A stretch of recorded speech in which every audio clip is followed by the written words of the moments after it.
Mesdames, Messieurs, Mesdemoiselles, bonjour. Alors, je me présente. Damien d'Amour, pro-maire, enfin non, depuis tout récemment, maire, promu maire de Sainte-Utopie, cette 8e merveille du monde. Où est située Sainte-Utopie, la magnifique?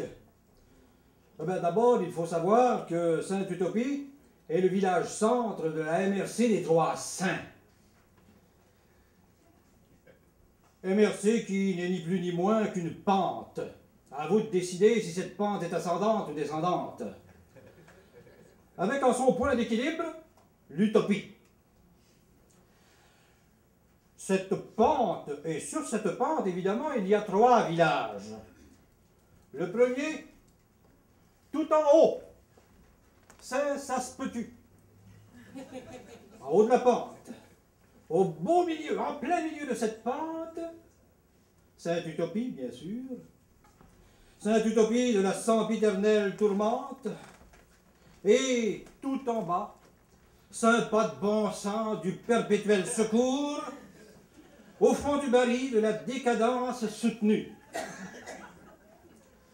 Le maire de Sainte-Camomille, ne pouvant être ici ce matin, m'a demandé de vous dire un petit mot d'accueil, ce que je m'empresserai de faire, d'art, sans détour, de chef. Pas d'hésitation possible, je ne passerai pas par 4 chemins et ni ne couperai les cheveux en 4. Ce n'est pas dans mes habitudes, dans ma façon de faire, de tourner en rond et de fuir les défis auxquels je dois faire face. Donc, bienvenue dans cet irrésistible et charmant petit village de Sainte-Camomille. Si mes habits sont encore un peu poussiéreux, de poussière d'or bien sûr, c'est que je reviens tout juste d'un bref voyage dans le temps. Tant qu'à voyager. Je suis allé prendre le thé avec 2 de mes anciens compagnons d'aventure, c'est-à-dire, parmi mes préférés évidemment, Jack Cro-Blanc London et bien sûr ce vieux Jules Verne. Nous avons discuté longuement. Nous nous remémorâmes la glorieuse époque de la ruée vers l'or, sur le Klondike, au Yukon. Comme mes 2 potes de Stampede étaient plus adroits de la plume que de l'enclume, ils ne firent pas fortune à ce moment-là du côté de la prospection aurifère. Quant à moi, qui maniais volontiers déjà à l'époque la fumisterie et les joyeux canulars, j'y ai fait l'une de mes nombreuses fortunes. Trêve de billevesées, passons aux choses sérieuses, passons à la culture.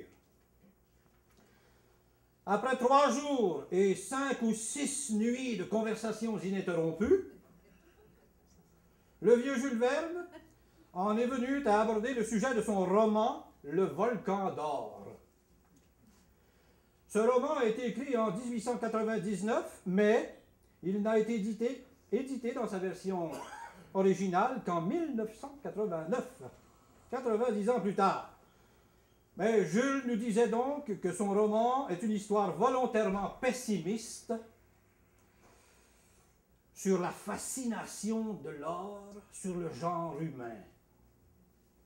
Son récit est une attaque menée contre l'or, ce fléau qui, selon lui, est à l'origine d'un grand recul de la civilisation. C'est à ce moment-là que Jack London, qui n'avait rien à faire dans mon histoire, s'est défilé à pas de loup. L'instant d'après, mon alter ego, le maire de Sainte-Camomille, me confiait qu'il y avait d'étranges similitudes entre le roman de Jules Verne et ce qui se passe actuellement dans son patelin.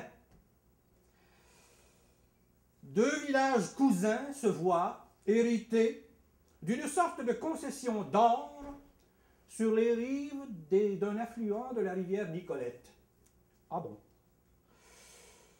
Il paraît que, mine de rien, des citoyens de Sainte-Camomille auraient organisé une ruade vers l'or, qui n'aurait pas plu à son village cousin. Bref, j'ai pris ce modeste détour ce matin pour terminer avec un mot d'encouragement à vous tous, afin que cette journée soit pour vous un enrichissement. Qu'elle vous donne bonne mine, que vous fassiez de l'art et la culture dans le développement durable votre fortune personnelle. Enfin, je vous invite toutes et tous, orpailleurs de la culture, à faire de cette journée une véritable ruée vers l'art.